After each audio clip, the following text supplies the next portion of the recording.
Surtout quand vous dites que l'homosexualité est une abomination.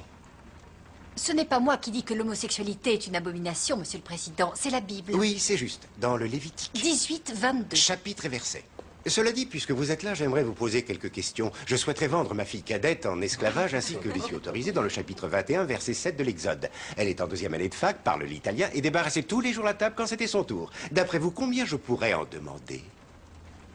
Et pendant qu'on y est, puis-je vous poser une autre question? Mon secrétaire général, Léo McGarry, insiste pour travailler pendant le Shabbat.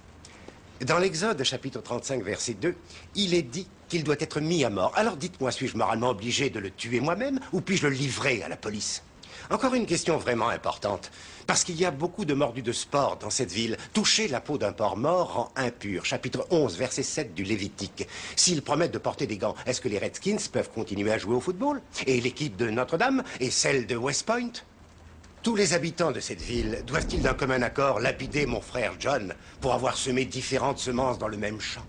Dois-je brûler ma mère lors d'une réunion de famille car elle a osé porter des vêtements faits de 2 espèces de tissus?